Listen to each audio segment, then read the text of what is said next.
Bonjour à tous. Aujourd'hui on va parler des Tramp HV, c'est des nouveaux VTX que propose Immersion RC depuis quelques courses. Ils ressemblent à ceci avec l'antenne et la petite puce RFID. Ils font 9,4 g avec tout le barda, alors que les anciens 25 mW raceband qu'on connaît bien, eux faisaient 13,4 volts. Pas volts, 13,4 grammes. Quand on le prend tout seul, sans le système d'antenne, ni les systèmes de câbles, etc., on est à 4,2 g.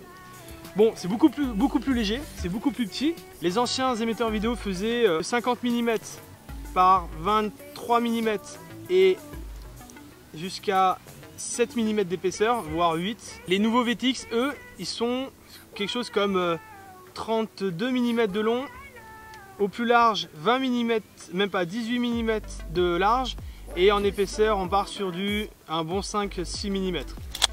Il faut savoir qu'il y a plein de petites révolutions qui sont apportées avec ce nouveau produit, notamment le plus important à mon sens, le pit mode. Le pit mode, c'est quoi? C'est le système qui permet aux gens qui organisent des courses de brider les récepteurs vidéo, non, les émetteurs vidéo en mode pit. Le mode pit, c'est-à-dire qu'une fois qu'il est flashé une première fois quand tu t'inscris à la course, au moment de faire ton check technique, ton émetteur vidéo, en fait quand tu le branches, il émet plus du tout aucune émission vidéo, sauf sur une bande très éloignée des racebands actuels que seuls les organisateurs ont pour contrôler ton image, et surtout en très basse puissance, c'est-à-dire que pendant une course tu peux brancher ta machine pour faire un réglage en vol à vue, même si le metteur vidéo est alimenté, il ne va pas perturber les autres coureurs qui sont en train de faire la course. Et en plus tu peux contrôler l'état de ta caméra après un crash en te rendant grâce à leur petit récepteur spécial pour vérifier la qualité d'image pendant que les autres courent.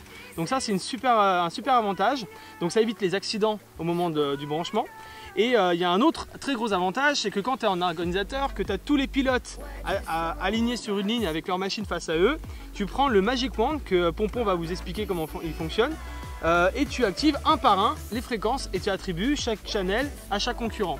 Ça va beaucoup plus vite, ça évite les erreurs de deep switch, c'est beaucoup plus fiable, et c'est grâce à cette petite puce RFID qui nous permet de faire le changement de fréquence, le changement de puissance d'émission, parce que oui, quand on sera tout seul en mode freestyle ou à la maison, on pourra changer la puissance d'émission. C'est annoncé au milliwatt près, c'est-à-dire qu'on peut régler de 1 à 600 milliwatts la puissance. Donc c'est un Magic Wand, il est équipé de 2 boutons. Oui. Et d'une petite molette. Donc ça c'est pour l'allumer, ouais. Ici ce sera pour naviguer dans les menus, enfin non, pour flasher plutôt, et ici c'est pour naviguer dans les menus. Donc, donc on valide, on se déplace. Un tout petit menu, ouais. C'est quoi, c'est comme écran, c'est du LCD ça? Ouais, c'est un petit écran LCD. Nickel. Et donc là par exemple, avec ça tu peux modifier 3 paramètres. Voilà. C'est-à-dire? Alors on va faire, tac, on peut remonter un peu. Donc on va écrire donc les paramètres. Ouais. Donc on peut modifier le race band, la bande, ensuite le canal. D'accord. Donc bande, canal. Et la puissance. Et la puissance. Voilà. Okay. Donc là on va juste dire on va se mettre en race 1 350 mW. Ok. Et donc là on a juste à passer. Voilà. Et c'est pris en compte. C'est un contact qui se fait de quoi, 5 mm? Ouais, c'est par là. Hop, et ça a marché. Ok, donc la petite LED orange c'est quand c'est prêt à écrire, c'est ça? Voilà, là c'est prêt à écrire. Et dès que ça s'approche en fait... Ah non, donc là ça dit non parce que c'était trop loin. D'accord, il faut se dépêcher en fait. Hop, c'est ok. Bon. Et ensuite tu peux lire les informations de ton VTX quand tu as oublié en quoi il est réglé, c'est ça? Voilà, je peux donc choisir la fréquence, lire ce qu'il y a. Donc ça c'est ce qu'il y avait avant. Et donc simplement ici on vient lire. Et donc les données vont se modifier suivant le VTX. Mais vu que j'ai setupé ça et que je viens de le lire, ouais. C'est les mêmes fréquences, c'est les mêmes données.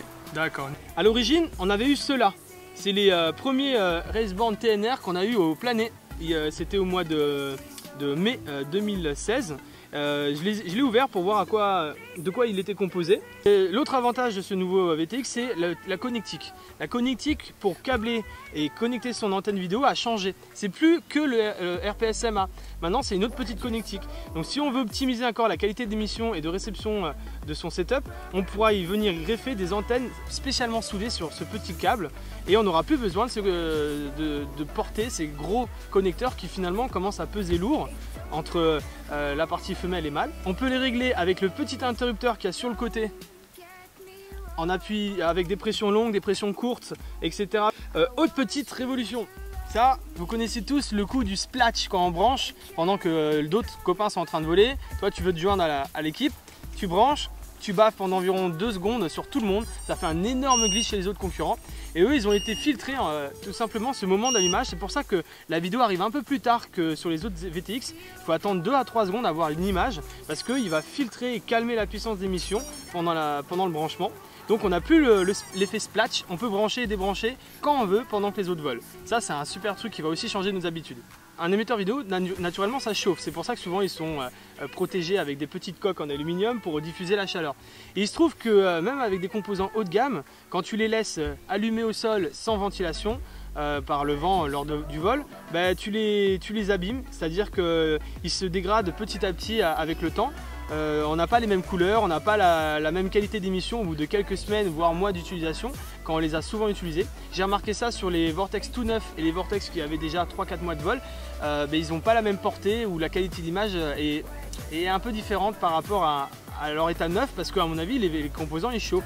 Et là justement ils détectent que si jamais il n'y a pas de changement de température au bout de quelques secondes d'utilisation, il va baisser sa puissance d'émission et attendre d'avoir une chute de température générée par les hélices pour repartir à la hausse et réémettre à la puissance maximale.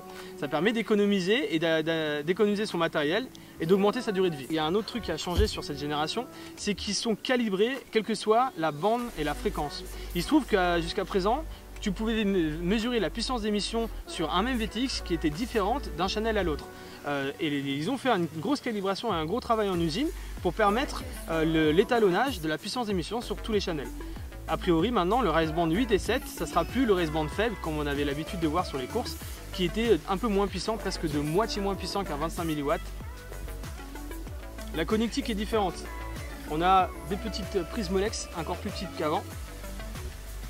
Et la possibilité d'alimenter en direct la caméra et le VTX.